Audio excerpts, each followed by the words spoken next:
औज़ुबिल्लाहिमिनश्शैतानिर्रजीम बिस्मिल्लाहिर्रहमानिर्रहीम। अस्सलाम वालेकुम डियर स्टूडेंट्स, उम्मीद है आप सब लोग खैरियत से होंगे। आज का जो हमारा बायोलॉजी का टॉपिक जो हमने डिस्कस करना है that is conditions of growth in plant, और उसमें हम थोड़ा सा डिफरेंशिएशन का प्रोसेस भी डिस्कस करेंगे।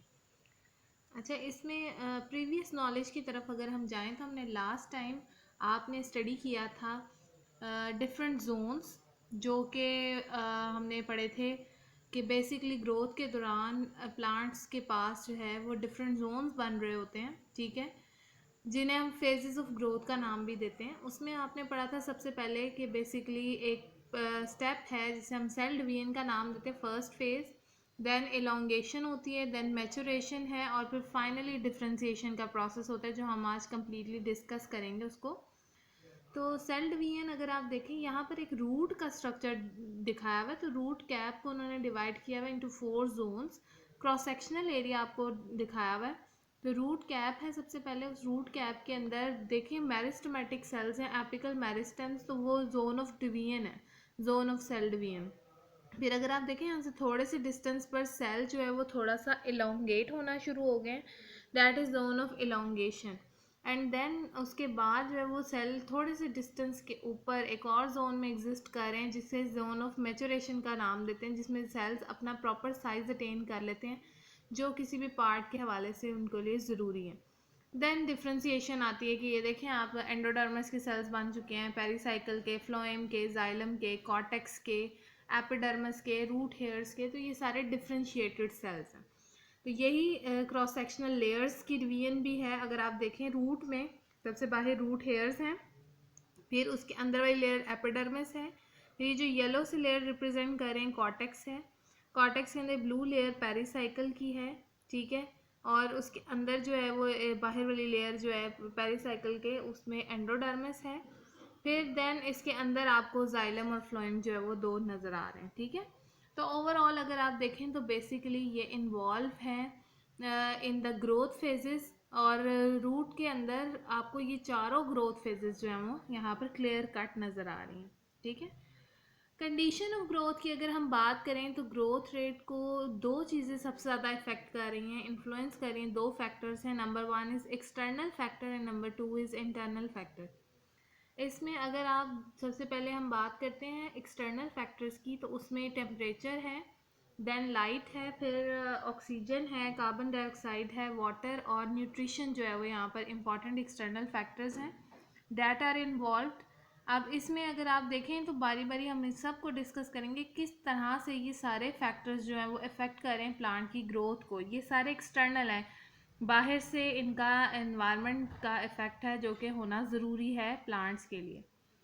फिर इंटरनल फैक्टर्स हैं, इंटरनल फैक्टर्स में हमारे पास हार्मोन्स हैं और वाइटामिन्स हैं, ठीक है। ये हार्मोन्स और वाइटामिन्स दोनों जो हैं वो प्लांट्स के लिए ज़रूरी हैं, प्लांट की ग्रोथ के लिए।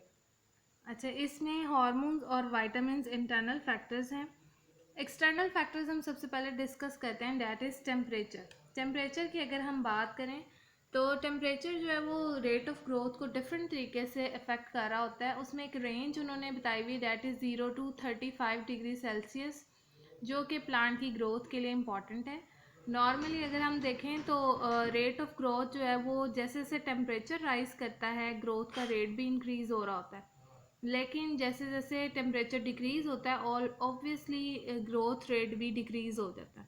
तो जिस रीज़न ये है कि जिस तरह टेम्परेचर राइज कर रहा होता है एंजाइम्स की एक्टिविटी जो है वो बहुत ज़्यादा इंक्रीज़ हो जाती है, ठीक है। अगर वो टेम्परेचर बहुत ज़्यादा राइज कर जाएगा तो ऑटोमेटिकली जो प्लांट्स के एंजाइम्स हैं वो डी नेचर हो जाते हैं, तो ग्रोथ रेट फिर बहुत ज़्यादा टेम्परेचर राइज करने से भी डिक्रीज़ हो जाता है। लेकिन अगर टेम्परेचर रहेगा ही कम तो फिर क्या होगा कि ऑब्वियसली टेम्परेचर कम है, उनको उतनी एनर्जी प्रोवाइड नहीं हो रही, एंजाइम्स की वर्किंग के लिए प्रॉपर एनर्जी नहीं है, तो इसी वजह से ऑटोमेटिकली तब भी जो है बेसिकली टेम्परेचर के कम होने से ग्रोथ रेट कम होता है। मैक्सिमम ग्रोथ रेट अगर आप देखें तो optimum temperature is 25 to 30 degree Celsius, while अगर आप देखें बहुत ज़्यादा हाई टेम्परेचर तो वो 35 से 40 है। तो 25 से 30 आपने याद रखना MCQ के लिए कि ये वो टेम्परेचर है जहाँ पर मैक्सिमम ग्रोथ हो रही होती है, प्लांट्स के अंदर, लेकिन इससे हाई टेम्परेचर के ऊपर 35 से 40 पे यही ग्रोथ जो है वो रुक जाती है और प्लांट जो है वो उससे डेड हो जाता है। तो बेसिकली एक्सटर्नल फैक्टर्स में पहला टेम्परेचर है, जिसमें उन्होंने एक रेंज बताई 0 से 35, 0 से लेकर 25 तक या 20 तक आप कह लें। टेम्परेचर रेंज बहुत कम है तो ग्रोथ कम हो रही होती है। जैसे जैसे टेम्परेचर राइज करता जाता है, टेम्परेचर के राइज करने से एनर्जी लेवल राइज होता है, तो 25 से 30 पर ग्रोथ बढ़ जाती है। जबकि 35 से 40 क्योंकि बहुत ज़्यादा हाईएस्ट टेम्परेचर, इस पर एंजाइम ही डीनेचर हो जाते हैं, तो ऑटोमेटिकली जो प्लांट हैं वो डाई हो जाते हैं क्योंकि ग्रोथ वहाँ पर स्टॉप हो जाती है। फिर हम सेकेंड फैक्टर की बात करते हैं, डैट इज़ लाइट। लाइट जो है वो एक इम्पॉर्टेंट रोल प्ले करती है प्लांट की ग्रोथ में। लाइट से यहाँ पर हमारी मुराद फ्रैक्शन ऑफ लाइट है जो कि प्लांट्स एब्जॉर्ब करें ड्यूरिंग फोटोसिंथेसिस, ठीक है। अब ये फ्रैक्शन ऑफ लाइट में हम बात करते हैं कि 3 तरीके से लाइट इफेक्ट कर रही है किसी भी प्लांट की ग्रोथ को। उसमें हम लाइट इंटेंसिटी भी बात करेंगे, लाइट क्वालिटी की बात करेंगे और लाइट ड्यूरेशन की बात करेंगे, ठीक है। तो प्लांट के लिए लाइट जो वो एब्जॉर्ब कर रहा है उसकी इंटेंसिटी कितनी है, शिद्दत कितनी है, मतलब कितना टेम्परेचर है, कितनी शदीद है वो लाइट, कितनी हीट है उसमें। इंटेंसिटी के अलावा क्वालिटी क्या है उसकी, मतलब ब्लू लाइट है, रेड है, वो मैटर करता है। फिर ड्यूरेशन, कितने टाइम के लिए वो लाइट हम प्रोवाइड करें, वो भी इम्पॉर्टेंट है। तो लाइट जो है वो इस तरह से इम्पॉर्टेंट फैक्टर है, लाइट के बगैर प्लांट्स ग्रो नहीं कर सकते। इसमें हम सबसे पहले इंटेंसिटी ऑफ लाइट की बात करते हैं। इंटेंसिटी ऑफ लाइट में उन्होंने कहा कि जैसे जैसे इंटेंसिटी ऑफ लाइट इंक्रीज़ होती है, ऑटोमेटिकली जो नंबर ऑफ सेल डिवीजन है वो भी इंक्रीज़ हो जाएगा। तो लाइट इंटेंसिटी का इंक्रीज़ होना सेल डिवीजन को प्रमोट करता है। इसमें अब हम क्वालिटी की बात करें तो रेड लाइट जो है वो उसकी बताया हुआ है कि वो फेवर करती है एलोंगेशन ऑफ सेल को, जबकि ब्लू लाइट जो है बेसिकली वो इन्हांस करती है सेल डिवीजन को, लेकिन वो सेल एनलार्जमेंट को रिटार्ड कर देती है, रोक देती है। तो इसका मतलब ये हुआ कि रेड लाइट की वजह से सेल जो है वो इनलार्ज हो जाते हैं, उनका साइज़ बड़ा होना शुरू हो जाता है, यानी वो जोन ऑफ इलोंगेशन में चले जाते हैं। लेकिन जो ब्लू लाइट है वो सेल डिवीजन के जोन में ही रखते हैं सेल्स को, सेल डिवाइड होते रहते हैं और सेल इनलार्जमेंट को वो रिटार्ड कर रहे होते हैं। अल्ट्रा वायलेट रेस की बात अगर हम करें तो उसकी वजह से सेल इलोंगेशन रुक जाती है, यानी उसकी वजह से तो बेसिकली सेल ही डाई हो जाते हैं, ठीक है, अगर बहुत ज़्यादा यूवी लाइट पड़ रही हो। तो इसका मतलब रेड और ब्लू लाइट इंपॉर्टेंट है। हम वैसे भी पढ़ते हैं कि फोटोसिंथेसिस के लिए भी इम्पॉर्टेंट है, ओवरऑल भी ये प्लांट की ग्रोथ के हवाले से भी इम्पॉर्टेंट है रेड और ब्लू लाइट। तो ये क्वालिटी ऑफ लाइट की बात हो गई। फिर ड्यूरेशन ऑफ लाइट की बात करें तो ड्यूरेशन हम बात कर रहे थे कि कितने टाइम के लिए लाइट जो है वो अवेलेबल है। तो duration of light basically effect कर रही है growth of vegetative and reproductive structures को, ठीक है। यहाँ पर अगर हम देखें तो हम बात करते हैं कि बेसिकली ये अपना रोल प्ले करती है इंड्यूसिंग और सप्रेसिंग और लोअरिंग द ग्रोथ रेट, ठीक है। या तो इसकी वजह से ग्रोथ बढ़ जाती है या फिर कम हो जाती है। अब वो डिपेंड करता है कि ड्यूरेशन क्या है। आपने रिप्रोडक्शन वाले चैप्टर में भी पढ़ा था एक फिनोमेना जिसको हम नाम देते हैं फोटो पीरियोडिज्म का। तो बेसिकली फोटो पीरियोडिज्म यहाँ पर इम्पॉर्टेंट फैक्टर है जिसकी मदद से हम कहते हैं कि लाइट डे टाइम में अगर मिल रही है तो जो डे हैं ऐसे प्लांट्स जिनको ज़्यादा लेंथ चाहिए लाइट की, वो उसमें ज़्यादा सर्वाइव करते हैं, फ्लावरिंग करते हैं। जबकि वो प्लांट्स जो कि शॉर्ट डे हैं, यानी जिनको कम लाइट टाइम रिक्वायर्ड है फ्लावरिंग के लिए, तो वो फिर उस टाइम फ्लावरिंग करेंगे जब उन्हें डे लेंथ कम मिलेगी, लाइट ड्यूरेशन कम मिलेगा। और कुछ प्लांट्स ऐसे हमने पढ़े थे जो कि डे न्यूट्रल होते हैं, यानी कि उन पे कोई इफेक्ट नहीं होता, लाइट इंटेंसिटी ज़्यादा हो कम हो, आई मीन कि ड्यूरेशन लाइट का ज़्यादा हो या कम हो उसका इफ़ेक्ट नहीं आता उनके ऊपर। तो वो फ्लावरिंग दोनों कंडीशंस में ही करते हैं। तो बेसिकली ड्यूरेशन ऑफ लाइट में आपने फोटो पीरियोडिज्म को डिस्कस करना है कि इसमें लाइट जो है वो कितने टाइम के लिए मिल रही है, वो इफ़ेक्ट कर रहा है फ्लावरिंग के फिनोमेना को। लेकिन इंटेंसिटी ऑफ लाइट में लाइट कितनी इंटेंस है उससे सेल डिवीजन प्रमोट होती है, और क्वालिटी ऑफ लाइट में रेड और ब्लू लाइट है, एक जो है वो सेल डिवीजन को और जबकि दूसरी जो है वो सेल इलोंगेशन को प्रमोट कर रही है, और अल्ट्रा वायलेट दोनों बेसिकली रिटार्ड करती हैं। फिर थर्ड फैक्टर जो है वो ऑक्सीजन है।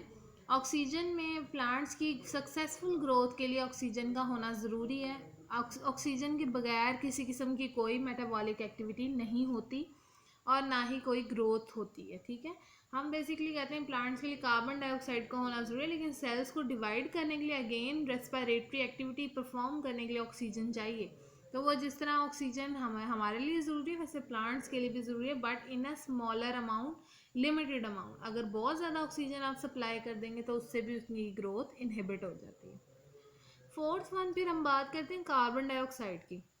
कार्बन डाइऑक्साइड भी इसी तरीके से इम्पॉर्टेंट है, एसेंशियल है फॉर फोटोसिंथेटिक प्रोसेस। फोटोसिंथेसिस के लिए कार्बन डाइऑक्साइड का होना भी ज़रूरी है, लेकिन अगर ये भी बहुत ज़्यादा अमाउंट में हो जाएगी तो वो भी ग्रोथ को रिटार्ड करेगी। आपको पता है कार्बन डाइऑक्साइड के बगैर तो प्लांट्स अपनी फूड ही नहीं प्रिपेयर कर सकते, फोटोसिंथेसिस हो ही नहीं सकती।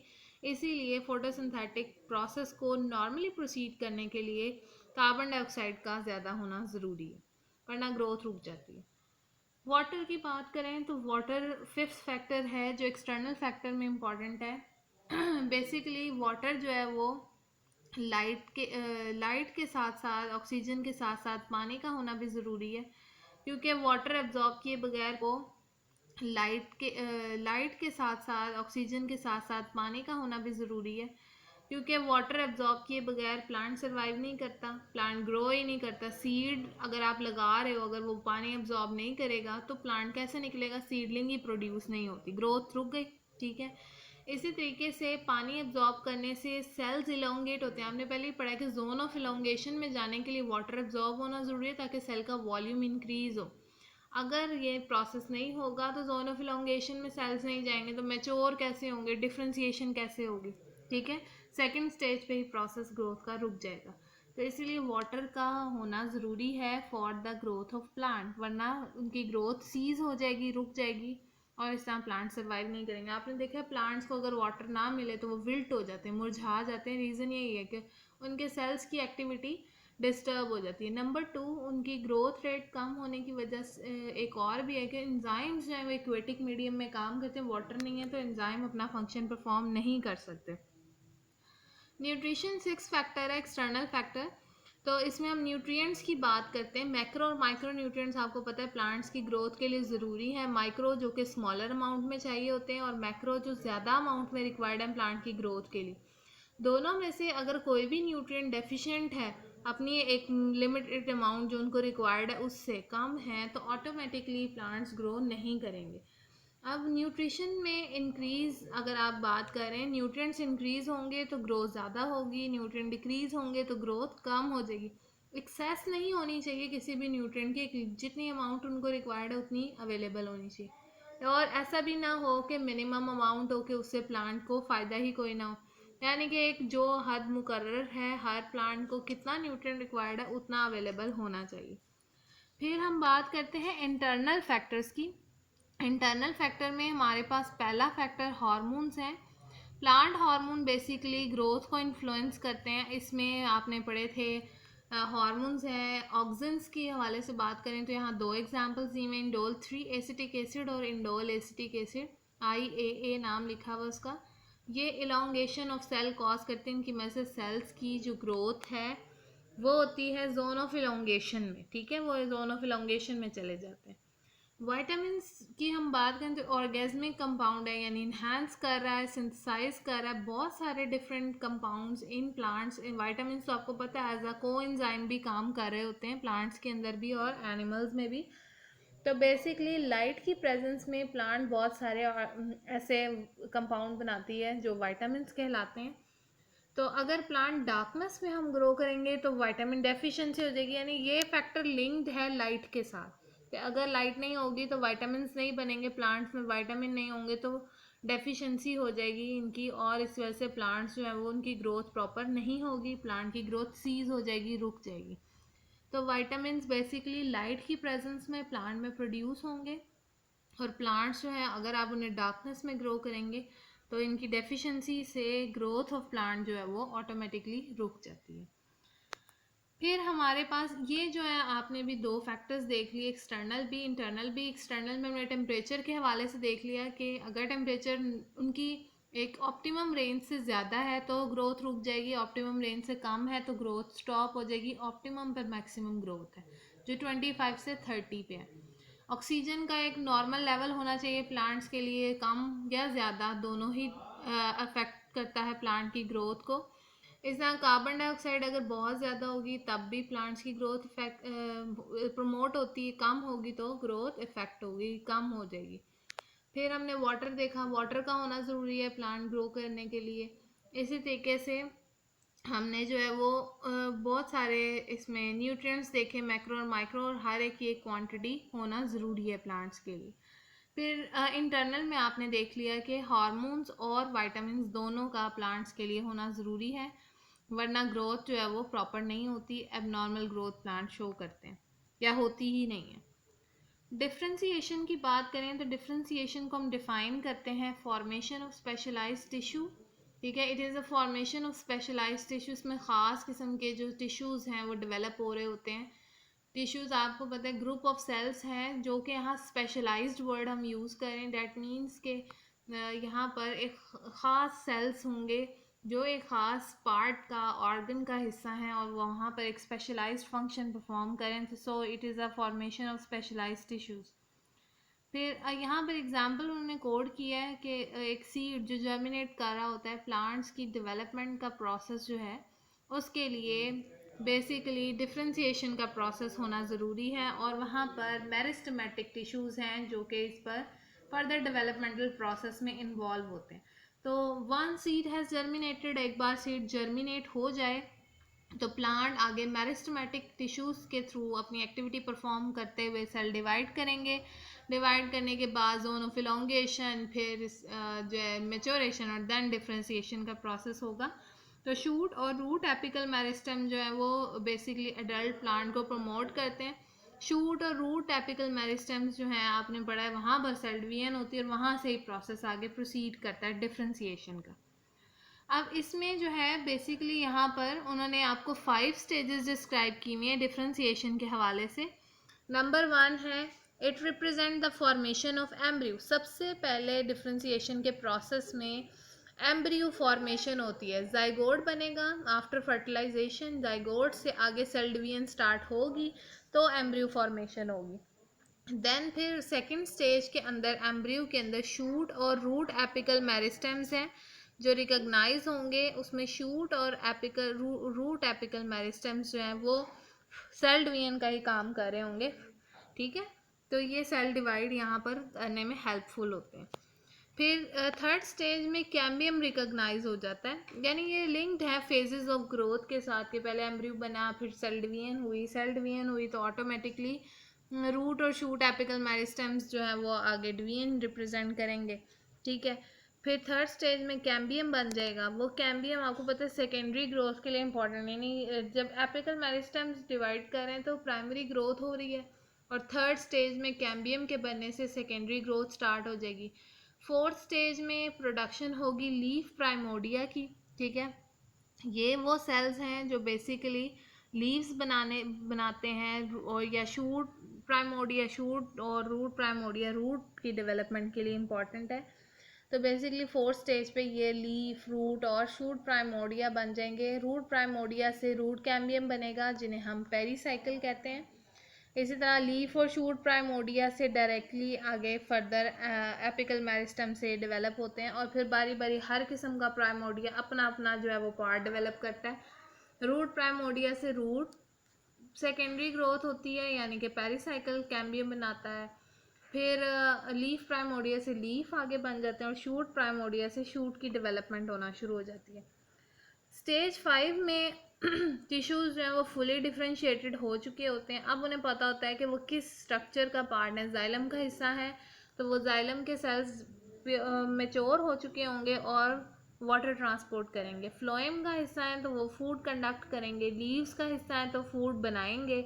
शूट हैं तो वो बेसिकली डिफरेंट ऑर्गन्स की डेवलपमेंट करेंगे, और रूट हैं तो वाटर एब्जॉर्ब करके देंगे। इस तरीके से डिफ्रेंसिएशन के प्रोसेस में बेसिकली 5 स्टेजेस डिस्क्राइब हो गई। Number 1 formation of embryo. Number 2 जो है वो उन्होंने बता दिया कि एम्ब्रियो से रूट और शूट एपिकल मेरिस्टेम्स बनेंगे। नंबर 3 में कैम्बियम बन जाएगा। नंबर 4 में प्राइमोडिया बनेंगे, रूट स्टेम लीफ के जो अपने अपने ऑर्गन्स की डेवलपमेंट करेंगे, रूट बना लेंगे, शूट बना लेंगे या कैम्बियम से फर्दर पेरिसाइकिल बन जाएगा या लीफ बनेगा, ठीक है। और फाइनली फिफ्थ स्टेज के अंदर फुली डिफ्रेंशिएटेड टिश्यूज़ होंगे जो आगे खुद से ये डिस्क्राइब कर लेंगे कि जाइलम, फ्लोएम, लीव्स या शूट या रूट किस चीज़ का वो पार्ट है, और फिर ऑब्वियसली उसी के मुताबिक वो अपना फंक्शन परफॉर्म करेंगे।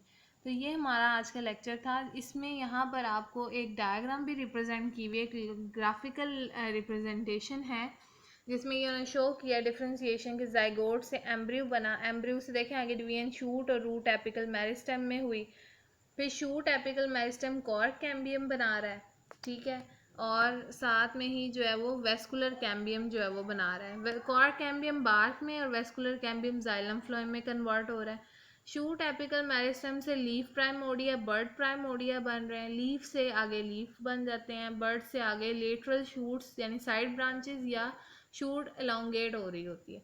रूट एपिकल मेरिस्टेम की बात करें तो ये डिवाइड करेंगे सेल्स आगे, कॉर्क कैम्बियम, वेस्कुलर कैम्बियम बनाएंगे, कॉर्क कैम्बियम बार्क में और वेस्कुलर कैम्बियम जाइलम फ्लोएम में कन्वर्ट होगा, जबकि साथ ही ये पेरिसाइकिल भी डेवलप करेंगे जो बर्ड प्राइमोडिया बनाएगा और उससे लेटरल रूट यानी कि टैप रूट जो है वो आगे डायरेक्ट एपिकल मेरिस्टेम से अराइज होती है, ठीक है। तो रूट एपिकल मेरिस्टेम से टैप रूट बनती है, cork cambium, vascular cambium, pericycle, cork से बार्क, वेस्कुलर कैम्बियम से जाइलम फ्लोएम और पेरिसाइकिल से लेटरल रूट बन जाएगी। जबकि शूट एपिकल मेरिस्टेम से cork cambium, vascular cambium, leaf primordia, bird primordia बनेगा, कॉर्क कैम्बियम बार्क में, वेस्कुलर कैम्बियम जाइलम फ्लोएम में, लीफ प्राइमोडिया लीव्स में, बर्ड प्राइमोडिया लेटरल शूट में कन्वर्ट हो जाएगा और directly shoot apical meristem involve है इन शूट इलांगेशन। तो इस तरीके से ये हमारा सारा डिफ्रेंसिएशन का प्लांट्स के अंदर प्रोसेस चल रहा होता है, जैसे सेल्स मेच्योर होने के बाद अपना फंक्शन परफॉर्म कर रहे होते हैं एक ख़ास लिहाज से। तो ये अच्छे तरीके से डिफ्रेंसिएशन की स्टेजेस आपने याद करनी है, और जो कंडीशंस हैं ग्रोथ की वो लॉन्ग क्वेश्चंस के हवाले से भी इम्पॉर्टेंट है और शॉर्ट के लिहाज से भी। Thank you so much.